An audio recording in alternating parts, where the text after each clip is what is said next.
Davit Buniatyan, founding CEO at ActiveLoop.ai. Welcome to the Data Exchange podcast. Thank you very much, Ben. Thanks for having me. And it's very Uh, excited to be here. yeah, when we first met through kind of the Princeton alumni network, of which I am not a part of, but I know some people. You and your co-founder had just gone through Y Combinator, with another company called Snark, and now Snark has morphed into ActiveLoop.ai, of which one of the key components is this open source project Hub. So first of all, David, what is the origin story of Hub? How did Hub come about? Because I don't think the last time we ran into each other in a coffee shop pre-pandemic, Yes. I don't know if Hub was actually the main thing you wanted to talk about, right? So, Right. That's thanks for posing the question. Let me get step what we were doing before actually starting the company. So I was doing a PhD at Princeton University with my fellow co-founders, and we were working on in a neuroscience lab at Princeton Neuroscience Institute in the field in neuroscience called connectomics. And the goal of the connectomics is to go from the brain images into reconstruction of the neurons, where you can find the so-called connectome, which is the graph of the connections of the neurons. And what we were doing is that we were taking a mouse brain, we were cutting into very thin slices. Each slice was 100,000 by 100,000 pixels, and you had 20,000 of those slices. So it was around a petabyte scale dataset. And we had to apply a large deep learning pipeline to go from this raw data into the connectome, or the graph of the connections. And just applying a deep learning pipeline on this petabyte scale dataset on AWS was costing us a lot of money. And fellow engineers and also PhDs, they came up with this tool called Cloud Volume, which is and like a 3D dimensional, 4-dimensional data storage that helps to. but this is in Princeton, right? Yes, and basically we kind of rethought how the data should be stored on object storage, and there was two very talented people, William and Ignacio, who came up with this tool that helps to represent this large petabyte scale dataset as a single array on a machine. And you can run any Python code on top as if it was a local NumPy array that you are working with. But everything has been handled behind the scenes on a remote machine. That was the story behind. And when we started Snark, our goal was to reduce this cost, including the computation and the storage, as much as possible. And one of the things that we thought initially we could do is we can distribute the computation and the storage to the crypto mining GPU farms, where you can run the computation much cheaper on AWS than like 10 times. Well, it was around 10 times cheaper. but aren't they're busy mining Bitcoin though, right? Exactly. And what we figured out, and this is my co-founder Jason, like he figured out that you can run crypto mining and neural network inference at the same time on the same GPU more efficiently than if you would run these two processes separately. And this kind of insight helped us to get into Y Combinator. I see. Where we launched the product. We got a lot of data scientists hitting the servers, where we connected basically. So what was the product? Because I remember I invited you guys to the AI conference, right? Right. Weren't you? Yeah. So what were you displaying there?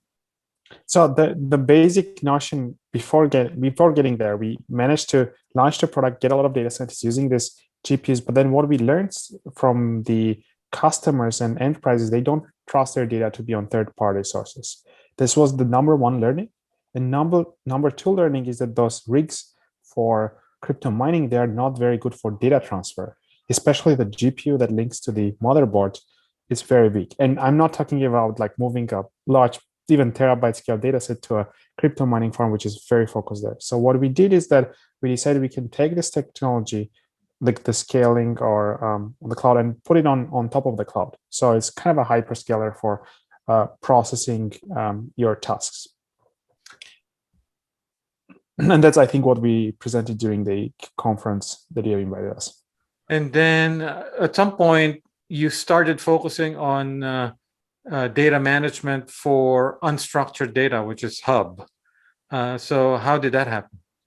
We went to customers. We were trying to sell this infrastructure challenge where we can help them to be more efficient when they're running inference or compute. And what we learned is that the problem is not in the infrastructure part or the computation part, it's actually in the data. We thought that the data is already a solved problem. You have all these databases, data warehouses, data lakes. They are all there. But then still customers or data scientists, they spend a lot of time on working with the data or data preparation and data set management stuff. And we haven't paid a lot of attention in the beginning. And that was one of our mistakes. We were like focused on what we are doing and not hearing too much to the customers. And then at some point it clicked. I said, okay, what if we try to come up with a dataset management tool that can help them to store and manage the datasets much more efficiently what has been done before. And that's how Hub has been born. But very focused on unstructured data like computer vision. Do you folks also do things around audio, video probably, right? Yes, video, audio, text. You can also have point clouds.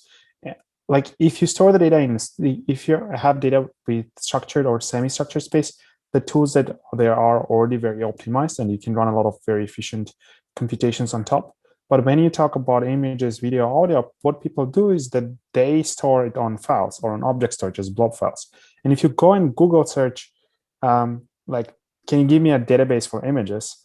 You'll find a Stack Overflow that says, hey, store your metadata in a database, in a SQL database, and then like for the column where you have the images, refer to where is the data stored on a file system. And it's pretty inefficient when you're trying to do training or any computation on top. So we thought that there is an opportunity where we can come up with, we can call it a tensor database or kind of it's not a database, especially it's Hub is a dataset store where it helps to represent any unstructured dataset in this tensorial form where you can natively stream to a especially deep learning or machine learning processes. So for the listeners who don't necessarily work in computer vision but are more familiar with machine learning for structured data or text, why is the database too slow? What you describe, which is basically let's just store the path in the database, index the hell out of the database, and then it's for training. So so I will pipeline the images as I receive it. Isn't that good enough?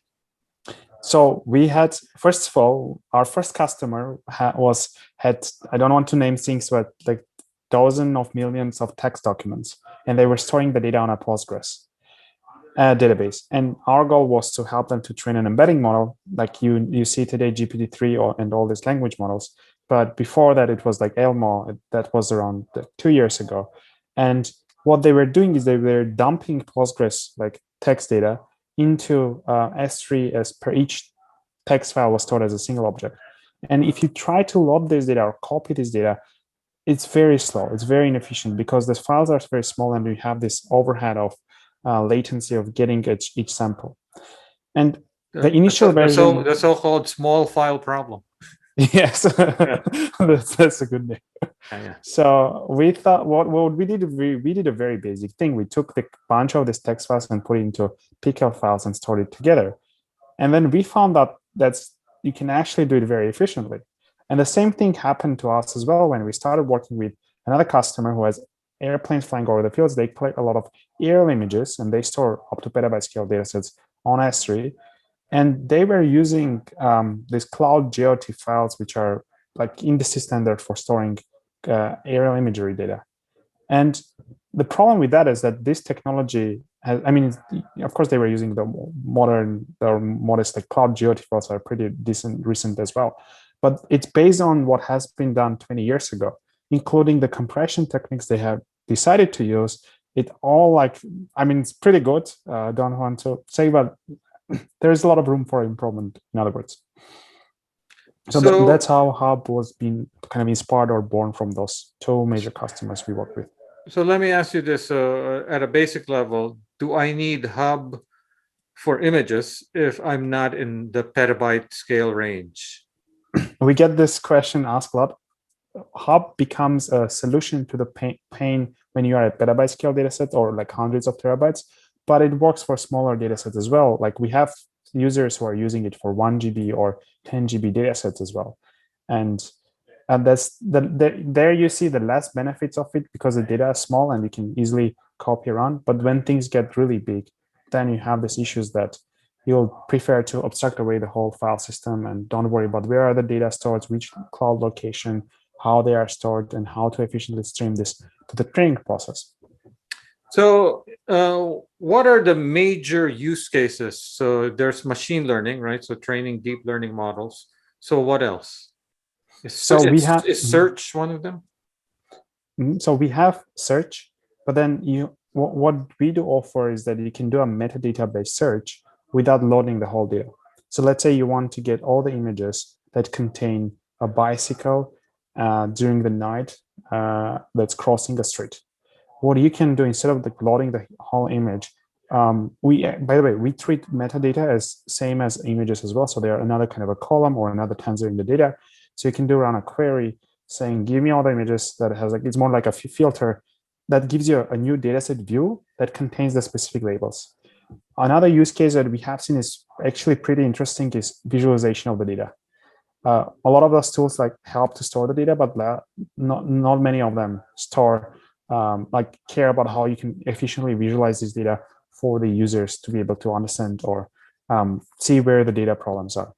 So you mean, for example, in the aerial image example, what would be the user interface for visualizing data? So they either build a in-house annotation tool, or they have a user-facing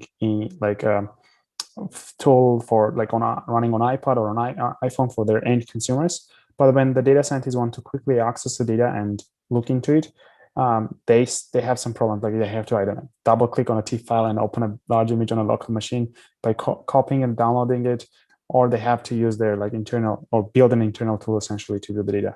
In our case, what you can do is that once your data is in our format, and then we can help you to quickly visualize the data on a browser. I see. So then basically you mean a collection of images. You can kind of pan through a collection of images. Currently, it's if you go to our visualization tool, it's like that. So is it so everything you're talking about right now is open is in the open source? Oh, not the visualization part. The hub itself, the format, and it's like open source. You can store version control where in any cloud location, and we're gonna keep it open source all the time. So talk to me about at a high level, some performance numbers for Hub. So initially, the first benchmarks what we did is why do people will need to store the data on this format? Why this is going to be better than just using files or storing it in other format? An object store, right? So. Yeah. I mean, we run on top of object store. Yes. So, and we can also run on top of a network file system. So we found out that you can actually stream the data from an object storage to the computing machine GPU as if the data is local to the machine. In other words, we utilize the network throughput as fast as if the data is running, let's say on AWS, reading from the local disk while you're training both compute bottleneck models and also data bottleneck models. For compute bottleneck models, it's fine. There's some threshold. Slower than that, it's fine. You can be slow or fast under the threshold because the most of the time the GPU is taking on the compute part. But when you are talking about the data bottleneck models, then this becomes a problem. You have to be very fast moving the data from the storage to the GPU. But if you can store the data on an object storage and stream this very efficiently, then suddenly all of your machines can have the same petabyte view of the data without actually having attached to that to the machine. We did another benchmark as well with to compare with TensorFlow datasets plus Ignite. They have a very good comparison as well. They run an Ignite, which is an in-memory database running locally and also running on a remote cluster. And what we show there, we can get the same speed as if you're running this in-memory database on a local machine, but the data is actually on a centralized like cloud storage that you can stream the data from. So is there a difference between images and video? So at some level, videos are basically, a bunch of images, right? But is there a material difference from your perspective in terms of storing video, retrieving video, and using video? Like the way we think about the data, we just think those are just n-dimensional arrays or tensors, and they could be as large or as they grow on any dimension they want. For us, there's not that much difference, but the caveat here is that when you have images like or frames per video, you actually have a compression technique that goes across the z dimension. So when you store the data in our format, and especially it's a video, you also have to make sure that the compression technique is correctly set for your data set to be stored as efficiently as possible. So right now, the way it seems like most of these machine learning models work is you're either doing computer vision, so images or video, or maybe speech technology. So now you're getting into audio. But I imagine in the future, you'll have multimodal models that use both the image, the video, and the audio. So then storing them both in an efficient way where you can take advantage and train a model in an efficient way will be helpful. So do you see Hub as being able to play a role in kind of this multimodal? Well, that's our vision. So we want to make Hub or like software 2.0, which is about machine learning, but it needs data 2.0. Right. And we want to push Hub to be data 2.0, and which means that if we can become the industry standard for storing and managing unstructured data, and our data sets also include this like modality of per data set you can have like videos, audio, images, any number of dimensions of tensors. And if we can make sure that this becomes an establishment or people like get comfortable storing their data in that way, it really simplifies a lot how you can plug this into the training processes, how you can plug this into a machine learning framework. And not only to like the data modality is one of the problems you mentioned, where you have a data set with multiple parents, but they have a unified API to connect to the PyTorch or TensorFlow. But then you can also have a unified API to connect to annotation toolings, or you can connect to off-to-ML services, or you can connect to like active learning tools, or we can connect to as well to Ray, to computations. And essentially there is like what we are aiming for, and could be slightly ambitious as of now, but if we can become the cross-link or the data link across all these various machine learning toolings and provide them a standardized API, at that point we can say, okay, Hub achieved their goal and has been useful for the community. So talk to me about unstructured text, because a lot of people obviously work with unstructured text. They don't use a database. They don't use Hub. So is there an advantage to using Hub? Mm-hmm. So first of all, there are traditional way of storing unstructured text. They might store it on a MongoDB database, or they can also, there are also like other kind of familiar toolings with Hub, for example, Hugging Face datasets, which is also doing a good job for storing this text data.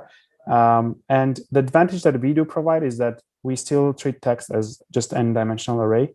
And when you store the data, what we can help you is actually tokenizing and encoding the text data and make it very efficient to store it together as like we do it in behind the scenes chunking, so to make sure that the streaming is efficient. But then let's say I'm a data scientist. I have, the standard industry tool set, whatever that might be, pandas, whatever, right? So do I have to learn something completely new?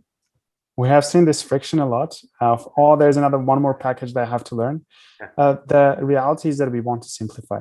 If we want to say, hey, if you store the data on Hub format, then you can easily plug into Spacey, you can easily plug into Hugging Face, you can easily plug into all these NLP tools that you love to use without any integration or interoperability problems that you have been facing before. But programmatically, when I write code in Spacey, it would there's some kind of integration with Hub. where Yes. I might learn 1 or 2 new lines of code, but that's it. True, true. We don't have the integration yet with Tracy, but we have it on our roadmap. But that's kind of the idea. You will need Yes. there needs to be some kind of integration, but beyond that, it's still the same spacey code that you. Right. Yeah. Right. Yeah. We don't want to kind of overtake or go into very deep in verticals. What we want to make sure is that you can seamlessly go from one form of the data into another form that you can use for processing the data. And it works for text data, it works for images, video, audio, and any unstructured data. So there's the data management, and as you said, Hub is a data store, right? But let's say even when I'm in computer vision, right? So I use Hub to store the raw images from the drones. But then I realize, okay, so before I actually do machine learning, I need to do some data pre-processing. So I do some pre-processing, whatever computer vision library I use. How do I then write that everything I've done back to Hub? Mm-hmm. So we do provide serverless or like Lambda functions. Actually, it's a decorator you put on your custom function that you can specify how you want to transform a single sample. And what we do behind the scenes, we take this your custom defined function, which could use any library as well. Then the user can decide, okay, I want to run this on an array cluster.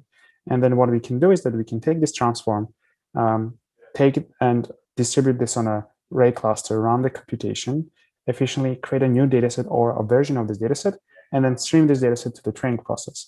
So the hub itself is also have kind of data pipelining functionality where it helps to write every step of the function, like the transformations that you want to do on a dataset. And you can keep track of each transformation that you have been working on and scale this to a cluster of the machines. So as a data store or a piece of software in the data management space, there are certain enterprise features that people like when it comes to where they put their data, right? So I'm talking security, privacy, version control, access control.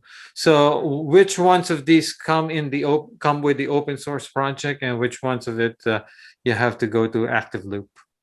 So things that individual user is going to use it for their own projects or for enterprise projects as well, that's all going to be open source forever. So they can version control their data.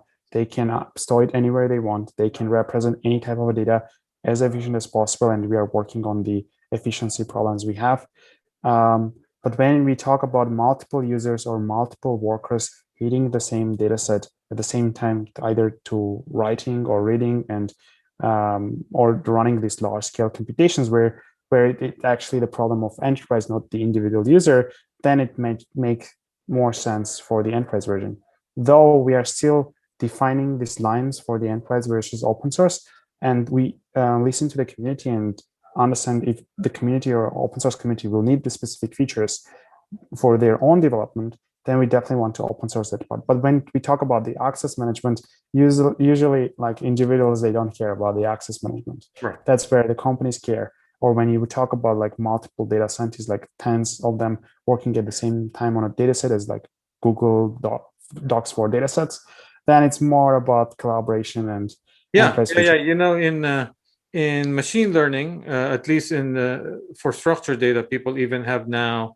It's not common yet, but there's more and more. There's starting to be more companies who are using what's called feature stores. Imagine there will be a feature store in computer vision as well, right? So exactly, and also one of the features that we have been looking into and very excited in part of developing ActiveLoop is like automatic feature engineering, but for unstructured data. And you have all these different use cases that lines up on top of once you fix the way you store the data. And I think structured data did a very good job on deciding this columnar based databases or data warehouses or data lakes. They did a pretty decent job, but then the unstructured data is like complete like mess, and we want to try to unify that. And if we can agree on a standard with everyone, then you will see all this like additional applications that built on top of that, including ActiveLoop, and there could be some other companies as well doing that. And no, No, no, I was just going to say, so last year when we last saw each other, I jokingly said you should use Ray. And now I find out you are using Ray, which makes me happy. So how are you folks using Ray? So the part that I mentioned about the transforms, and we don't want to do the computer ourselves. We want to actually focus on the data storage part. But like, even though we isolate now, you will have a complete isolation of the data and compute. You still need data. You still need data for compute, and you need compute for the data. So we need to do a tight integration there, where we can help our users to easily and effortlessly scale their like these transform functions that I mentioned about on a cluster. And that's where Ray can be beneficial. There are other modules as well that we have been working with, Dusk, and like the even Ray simple. is better, man. Ray is better. Yeah. But trying to be fair as well on our side, Hub is not the only package for managing and storing data sets. We are part of our core. We use ZAR, which we are very thankful to their community. And there are a lot of, like, we call it data 2.0, but like there are a lot of data set management software open source that is pushing basically making the market bigger. More people start to learn and see how this technology works. It's really beneficial to every existing member in the pool. And the same, I believe, for compute as well.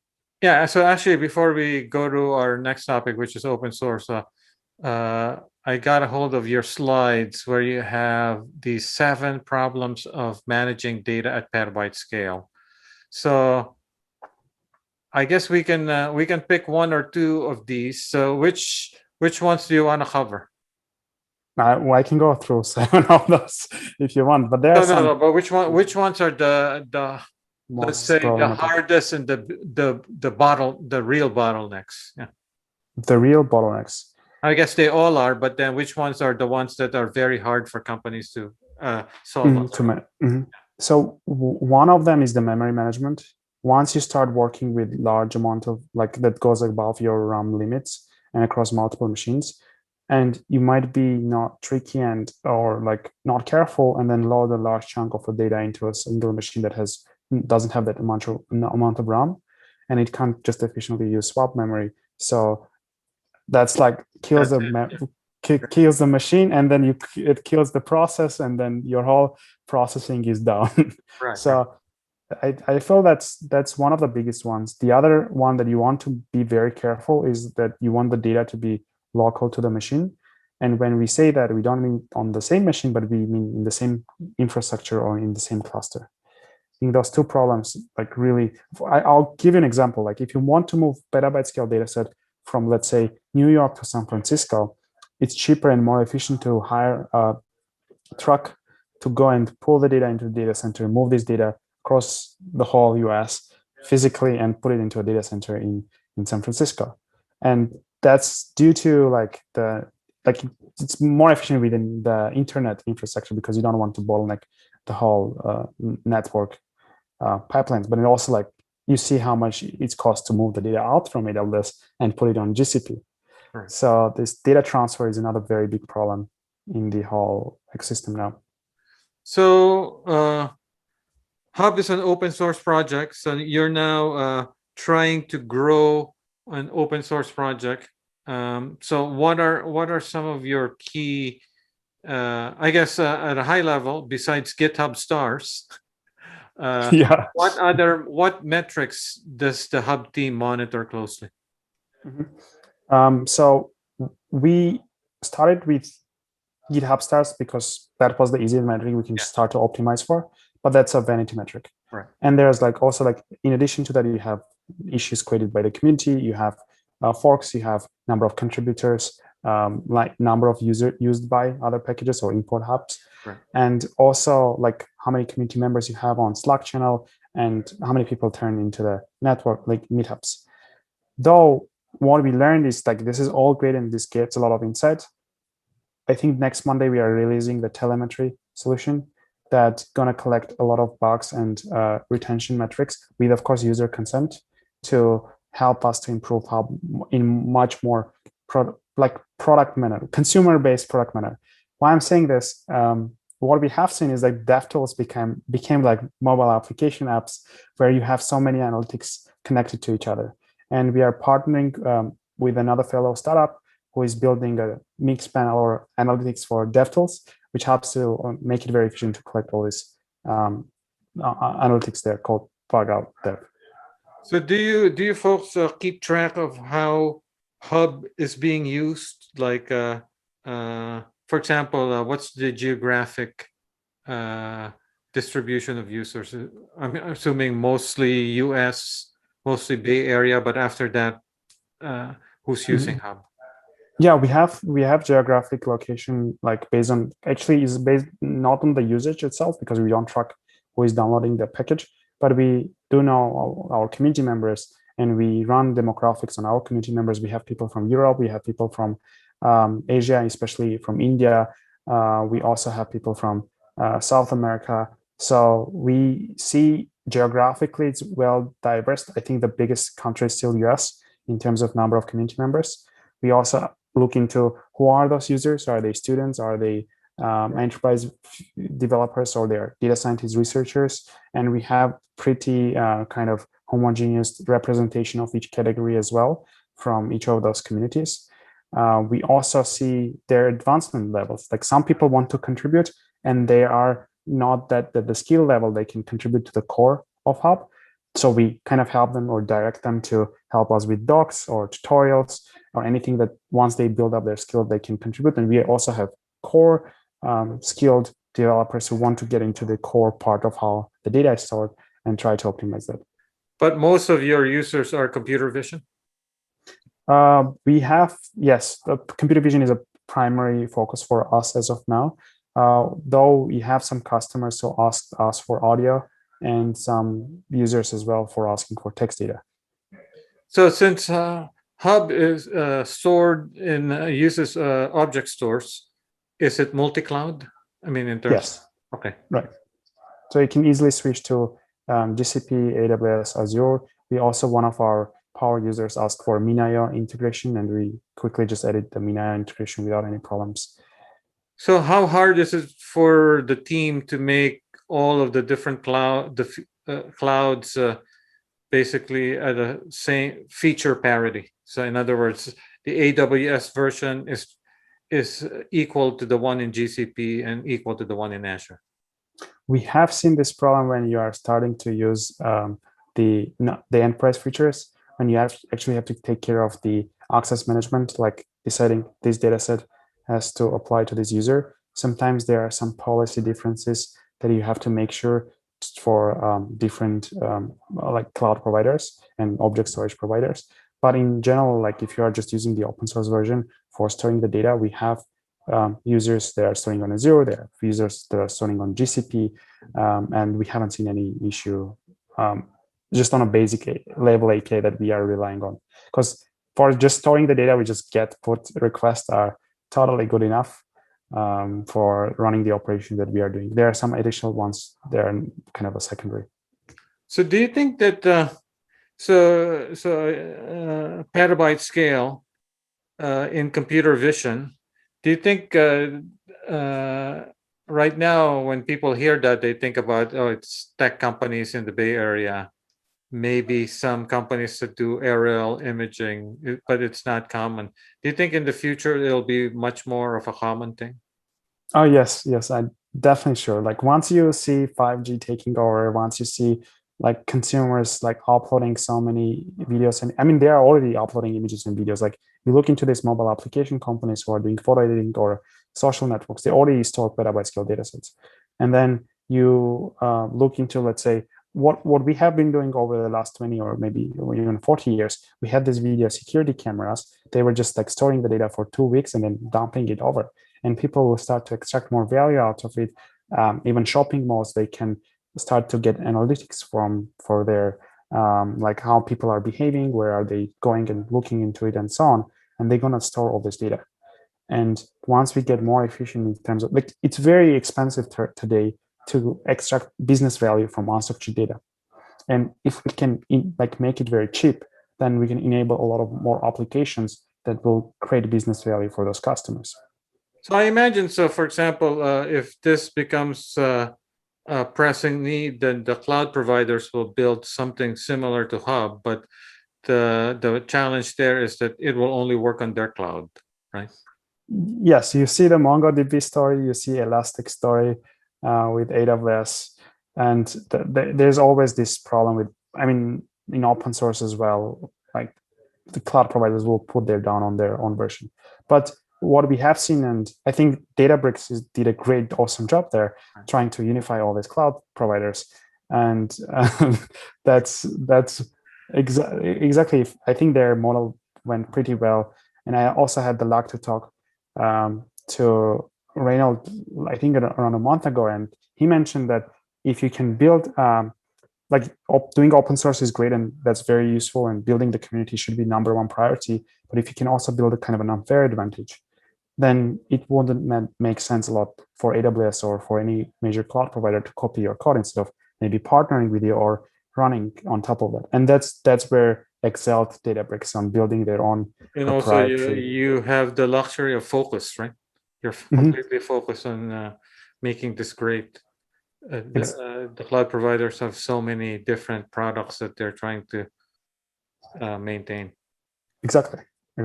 And if you can be the best in specific part, in our case, will be data set management for unstructured data.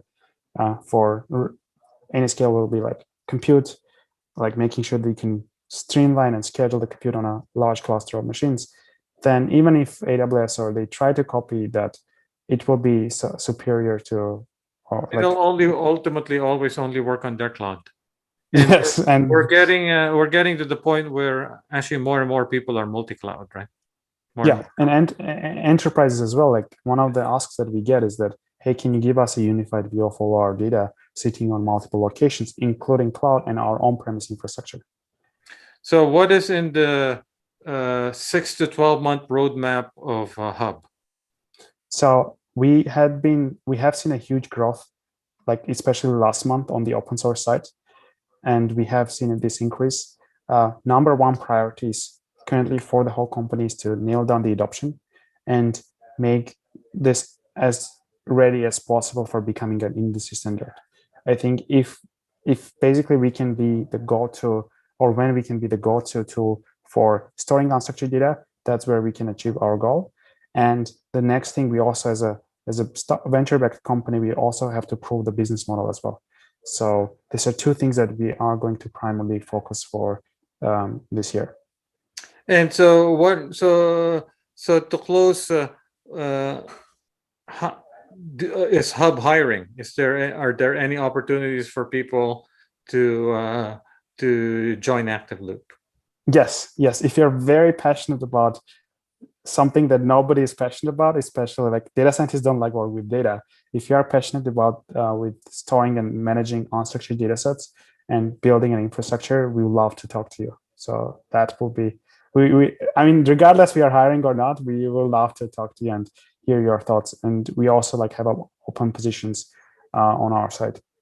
Perfect. And with that, thank you, Davit. Thanks, Ben. Thanks a lot for having me. It was a pleasure and honor to be in your podcast.